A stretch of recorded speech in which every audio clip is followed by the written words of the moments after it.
Hi, I'm Bob Vila. Welcome home again. What you see behind me is an old shabby shed that we've moved from its home in Chatham to Marstons Mills on Cape Cod. You know, with the cost of new construction what it is today, it makes sense to recycle a building like this. We're going to turn it into a back L, a family room, on a new Cape-style house that we're about to build. This is the first project in a new series of home remodeling adventures that our cameras are going to take you to.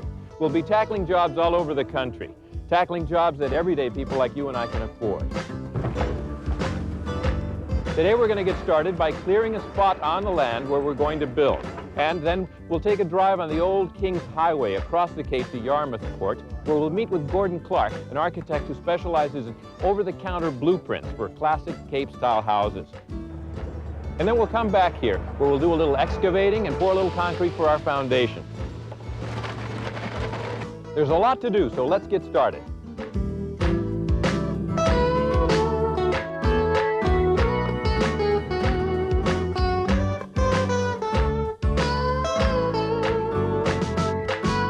Sears presents Home Again with Bob Vila.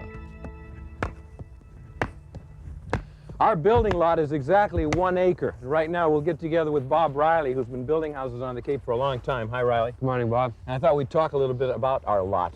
Okay. You've got a stake in the ground, what? How far is the setback from the road? Just about 80 feet. That's nice. So we could actually put a driveway in and have the front door somewhere around here. Yeah, right about here would be perfect. What do you think of this lot? This is an ideal lot, actually. It's nice and flat. Mm-hmm. It has a nice orientation to the south. Yeah. And it has these scrub pines all over it. Which, well, I don't like scrub pines. What do you? Well, I don't like them much myself either, but they are an indication to me that there's an awful lot of sand in the soil here, which is just perfect for a digging operation. We like sandy soil. It's easy digging. Yeah, the builders love sandy soil, yeah. Yes. Do you have to worry about water, being able to dig a well? In sandy soil, no. You should be able to get a pretty easy well, but here we have town water already, so it's not something we have to worry about. It's not even an issue, yeah. But I just love this flat land that we've got here. Which way is nice. East and west? What's the best orientation? This is dead south, right here, looking in this direction, so it's nice and open for us. So we could design a house that would maybe create an L with our little L in the new house and kind of form a backyard orientation here that would have lots of sun all day long. Yes, yep. Yeah. What about the perk test? That's already been done, right? Yes, it has. It's right over here. Let's take a look. Okay. So, Riley, exactly what is a perk test? Well, a percolation test basically is you dig a hole in the ground, and the purpose being to find out how quickly water will drain through the soil. Why do you need to do that? Well, on this particular lot, we don't have town sewerage, so we'll have to put in a septic system. Okay. And in order to find out if we can put the system in, we've got to determine whether or not the soil will, the water will actually drain through the soil. Yeah. So the perk test was done here, and clearly what they found is ideal soil, right? This is great. This is exactly what you're looking for when you're perking. Yeah. This is really nice. Oh, good. Now, what's the next step for you here? Well, I have some dead trees over here and some scrub pines, and we also have a general idea where we want to put the house. Yeah. So I have a clearing crew coming in a little while. I want to get over there and put some stakes in the ground. Good. So we're going to have some chainsaws working. Yes, we will. That's terrific. While that's going on, why don't we take a closer look at the community of Marstons Mills. Practically any town on the Cape is apt to have a waterfront, but you won't find any affordable building lots here. A small, quiet village with a population of about 5,000, Marstons Mills remains undisturbed by the hustle and bustle of tourism and rampant development. The country store remains the center of town, and Liberty Hall still serves as a gathering place for townspeople. The familiar weathered, shingled Cape Cod-style house evolved in villages like this. A pretty house with a practical floor plan. It's become an American classic. In this part of town, a friend of mine built about 50 of these Cape Cod-style houses in the last couple of years. They're roughly 24 by 32-foot foundations. Downstairs, you'll typically have a living room and a kitchen on one side, 2 bedrooms and a bath on the other. The second floor could have another 2 bedrooms and a bath. You've got a full shed dormer across the back. What's interesting is the price point. These are $100,000 houses. Of course, we're in Massachusetts. We've got expensive land costs. In another part of the country, you might be able to build the same house for $30,000 or $40,000 or $50,000. It all depends on what you're paying for the real estate, whether you need to put in a full foundation and a heating plant, or whether you're in a Sunbelt location. It's affordable housing, though. There's a lot to be said for that. And I think this is the type of house that I'd like to build back on our site. In a minute, we'll go back to that site and start clearing some of those trees. So stay with me.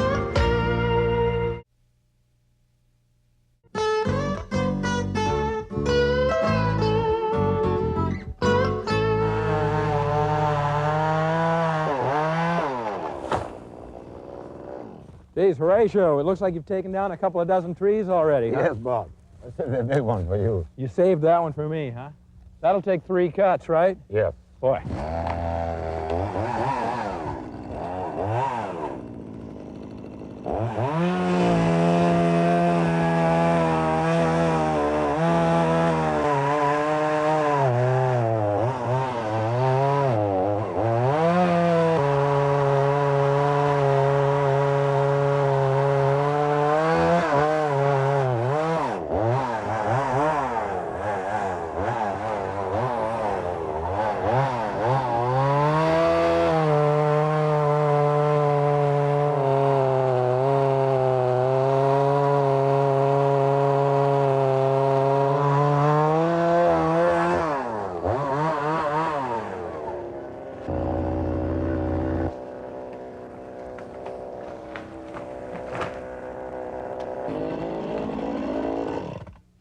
Well, it was a nice job, Bob. You think so? I'm glad I don't have to pull up the stump, though. No, you don't. We have Brian Ayotte standing by on his bulldozer right now to clear this lot of stumps. Great.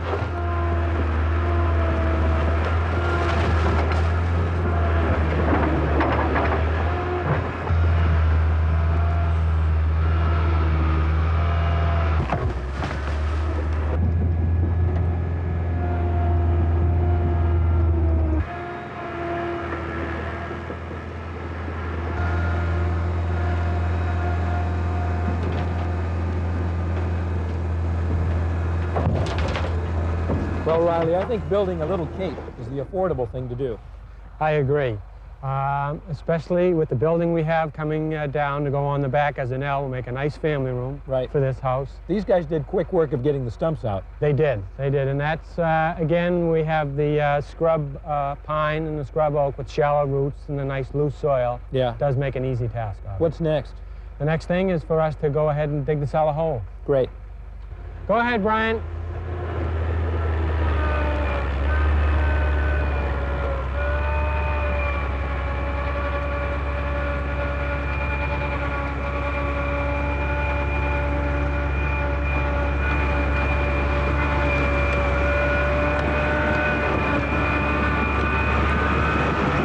Well, Riley, it's amazing. In 2 hours real time, he's dug the hole, right? Yes, yeah, Brian, he does a good job. No wasted motion with him, and he's got some nice equipment. And we bottomed out here. Yes. What's the string overhead for? Well, what we've done here is establish the top of the foundation on this tree over here. Yeah. And the same thing on this tree as well. Yeah. Take a string and run it across, and this tells me all along this hole here where I want the top of the foundation to be. What about the stick in your hand? This is called the story pole. We know that the foundation walls are going to be 7 foot 9 inches. The footings are going to be 10 inches. Yeah. So 7'9" plus the 10 inches is 8 foot 7, which is the length of this. And we just hold it up to the string, and that tells us the story. That tells us that the hole is deep enough. That's right. But you can walk anywhere along the site. That's right. Yeah. That's right. And then you can just take and level all of this out. Good. Going up and down. So what's the next step? The next step now is we'll get him in here, clean this up. He's got about another hour's worth of work here, and then it's time for footings and concrete. Good. Exciting. Our next step is to go cross Cape, to visit the architectural plan shop and have a peek at the blueprints for the cape we're going to build right here. We'll be right back. Stay with us.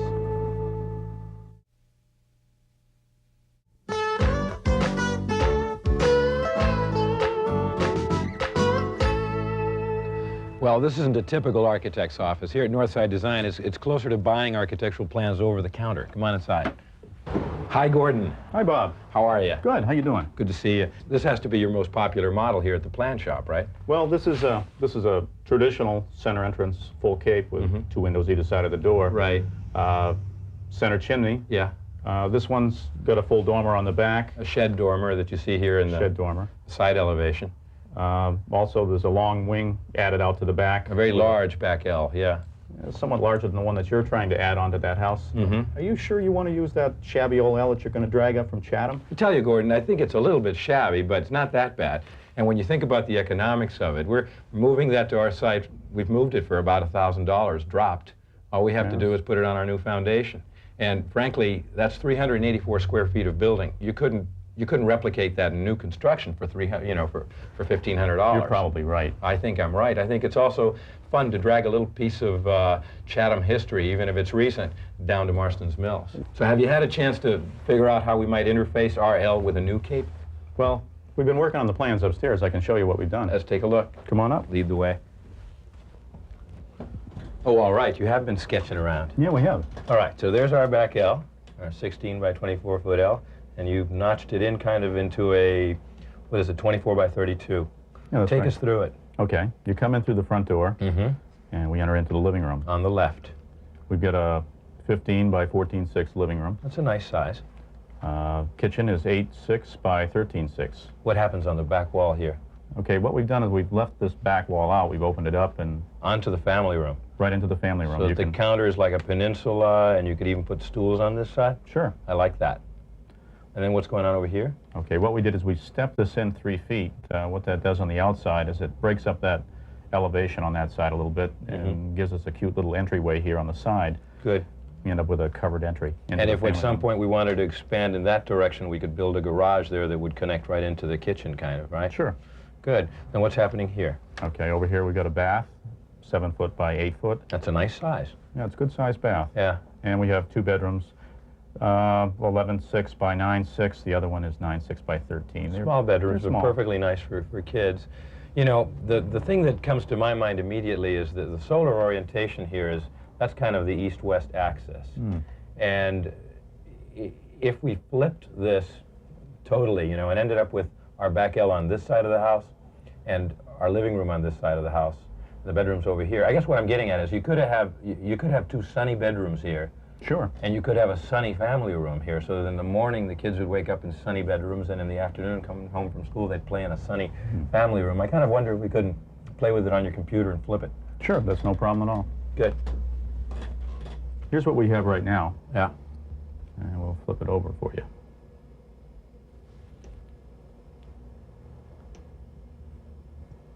There you go. Computers and magic. It's almost as if you had it drawn on glass and you just flipped it around. It's pretty simple. I like that, though, because I think it really will make a difference in terms of the winter sun. And also, we'd have an opportunity to plan on a lawn there coming right up to the family room. Sure, that would work out well. How about looking at it in elevation?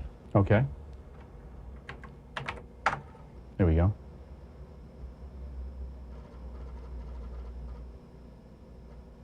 Actually, it's brought it right up with the your little L here. Yes. That's great. Sun orientation would come right around like this. Can you print it? Sure. I'll show you what it looks like.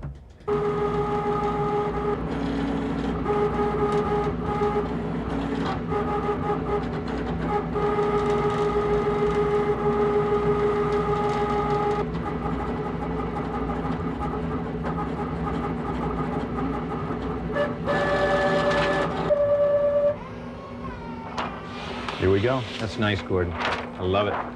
One question. How much will it cost for a complete set of working drawings? Okay. Well, the stock plans are $350. I'd say with the revisions we've done, it'll add $350, maybe $400 to the bill. It's a deal. Print it. Can I Okay. pick them up tomorrow? Sure. Okay, thanks a lot, Gordon. Why don't we go back to our site and check in with Riley? Oh, Riley, you guys are making a lot of progress around here, huh? Yes, it's moving right along, Bob, and it doesn't sound to me like that cold of yours is getting any better. No, I'm either. not making any progress on it. I feel great, but I don't have much voice. This is the L, the space of the basement that really will have the L above it. That's What, right. what's going in over here? This is the bulkhead. There'll be a set of stairs right there, so you can get out of here. Sure, that's great. This will someday be a beautiful little space for a workshop. Yeah, in yeah, the basement. it'd be real nice. Absolutely. Terrific. And then in the main part of the house, which is, what, 32 by 24, right? That's right. Yeah. We'll have a lot of workspace down here, laundry room or whatever. That's be a real nice basement. What's going on with these concrete squares that we're looking at on the floor? These are part of the footings. Basically what this is to carry the lally columns. They'll be coming up this way here to carry the girt structure. which carries the floor joist going across this way. Yeah, because the floor wouldn't be able to span all the way across. That's right. You got to break the span and carry it with columns. That's correct. And you have to pour those before you pour your floor. Yes, yeah, that's all part of the footing. These guys are doing a marvelous job of getting the formwork together. Yeah, they're just tying this last corner together right now. Is this the kind of job that a homeowner can contemplate, say, renting his own formwork and doing it? Oh, I would strongly advise against that. Yeah. This is definitely something you'd want to sub out to a contractor. Yeah. But if you want to be your own general contractor, you can sub it out to a sub. Sub it out yourself, Right. yeah. Hi, Tommy. Hi, how you doing? Good. Tell us about the system of tying the forms together with these metal things. Well, this is a plastic form here, and what they're using, this is a wedge that goes, first you've got this tie right here, that's called a snap tie, with a T that goes right through it, as you can see better over here. Yeah, that's it. And then this wedge here goes down and just pulls the whole form right together. And the bar itself remains in the concrete, but there's a part of it sticking out, right? That's right, and then once they strip the forms, you come back afterwards and just snap that right off. Good. And before they cover up this part of the footing over here, how did they get this shape in there? This is called a keyway, and what they do is form the footing and pour the concrete in there. Once the concrete is in, you come by and slip a 2x4 in there.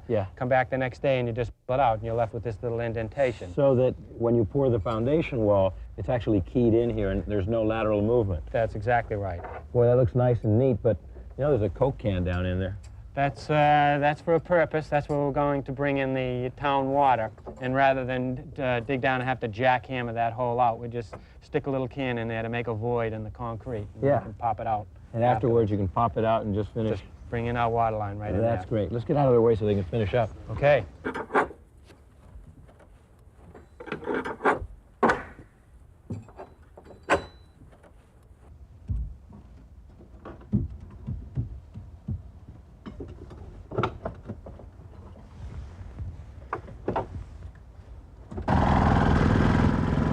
So what are they doing next, Riley? Well, the next thing for them to do, Bob, is go ahead and oil down the forms. Why do they have to do that? Well, when they come back to strip them off, it just makes them come off nice and clean that way. Just like buttering the cookie sheet. That's right. Yeah.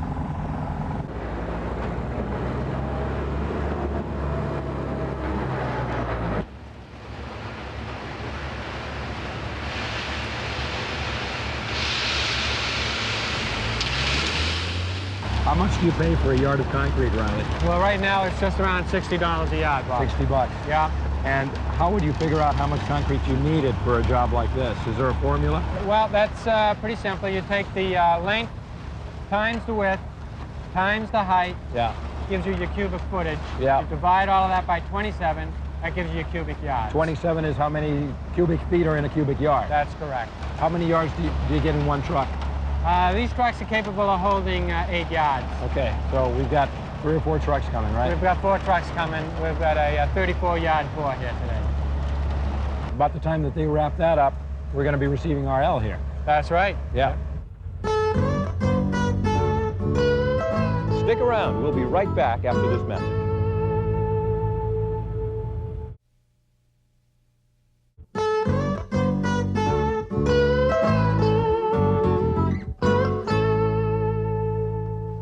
You know, moving a little back L like this is really no big deal. Sometimes they move enormous houses, 50-tonners. This probably just weighs a few tons. But if you want to tell an affordable housing story, it makes a lot of sense to salvage something like this. Bob Hayden is a second-generation building mover here on Cape Cod. Hi, Bob. How are you this morning? Did you have any fun time bringing this down? No, it was a good trip. Picked it up in Chatham, which is what, 15 miles away? 15, 20 miles. Closer to 20, I guess. How long did it take to get here? About an hour and a half. We started about 6 in the morning. Yeah.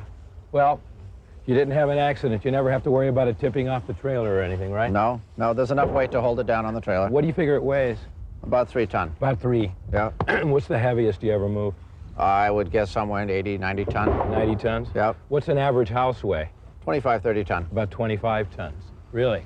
Now, the big question is, how are we going to get it from your little trailer here back to our foundation on the site? Well, subsequent to your foundation construction, we'll back the building up closer to a crane, and we'll grab a couple steel beams, cross them, and use a couple spreaders, pick the building up on the steel beams, and place it over the foundation that you've constructed. Doesn't that make it a very costly proposition? No, it's actually cost effective because it takes the labor intensity out of a smaller building and puts it on the the responsibility to the crane Well, operator. what's the bill to get the crane over here? It's only $400 or $500. $400 or $500, so that does make it plausible. Yes, it does. Good, okay. You know, I don't think our foundation is going to be ready for at least 3 or 4 days, because, you know, we've just poured it. That's fine. We'll be ready when you are. Okay, so we'll arrange for that maybe in a week or so, right? That's fine. Good. That's about a wrap for today. I hope you'll come home again next week when we'll be moving the house onto the foundation. Then we'll make a list and go shopping for our first load of lumber so that we can get started building the first floor. Till then, I'm Bob Vila.